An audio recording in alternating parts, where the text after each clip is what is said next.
Mike Johnson, as Republican Speaker of the House, has to defend the indefensible while under Donald Trump's role. But in this breaking story, Team Trump did something so egregious, not only is he not defending it, but he has condemned it. And I have the details on the offense committed and the offender coming up next.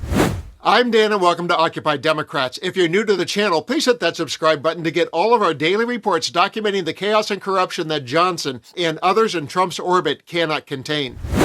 As background, let's begin with a clip from MS Now that resulted from Pam Bondi being busted for having copies of search history of lawmakers who were given access to the Epstein files. It was spotted in the clueless Attorney General's binder at yesterday's House hearing.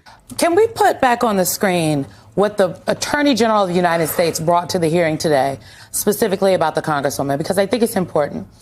Congresswoman, were you aware that you were being, and not just you, it seems, but if they've tracked you, I would believe it's they tracked other people. So were you aware of this, one?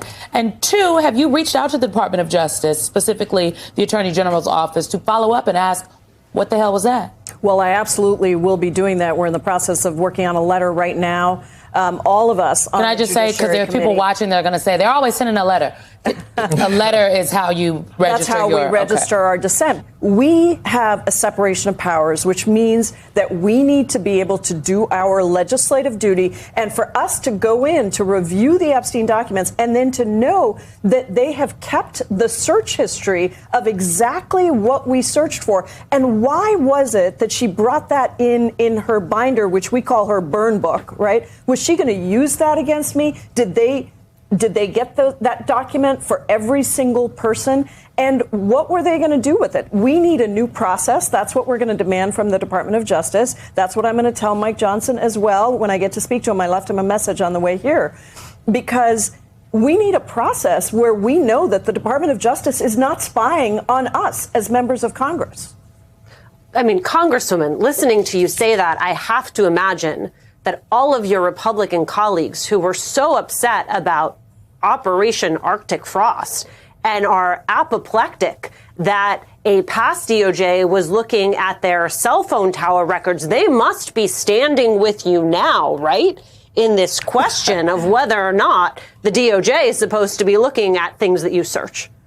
Well, they certainly should be, Alicia. And as you know, I have worked with Republicans across the aisle who care a lot about civil liberties, about spying of the Department of Justice and the government on Americans. This is certainly an example of that. And so I hope that every single person, Republican and Democrat, says this is not appropriate. It has to stop. We need a full accounting, first of all. I want to know what search history she collected. Why did she collect that? Why did they keep that? And what were they going to do with it? But then I also want a new process, because I still have documents to review, and I don't want to know that the Department of Justice is spying on me and going to use that against me? So what does Mike Johnson think about our lawless top law official? CNN described it this way. House Speaker condemns Trump Justice Department monitoring of lawmakers' Epstein document review. Attorney General Pam Bondi obtained Democratic Representative Pramila Jayapal's search history of the unredacted Jeffrey Epstein files, and even President Donald Trump's most powerful ally in Congress has a problem with it. House Speaker Mike Johnson on Thursday said the Justice Department's tracking of lawmakers' search history was inappropriate, a rare rebuke from the Republican who is usually in lockstep with the administration. I think members should obviously have the right to peruse those at their own speed and with their own discretion, and I don't think it's appropriate for anybody to be tracking that, Johnson told CNN. I will echo that to anybody involved in the DOJ. Johnson's comments come after photographs of Bondi's notes during a Wednesday congressional hearing revealed the Justice Department is tracking which documents lawmakers are reviewing in the unredacted Jeffrey Epstein files, prompting some on Capitol Hill to sound the alarm. CNN first reported the apparent surveillance from a photo taken of Bondi's notes during her testimony, which included Jayapal's search history of the documents, with a list of which files the Congresswoman had searched.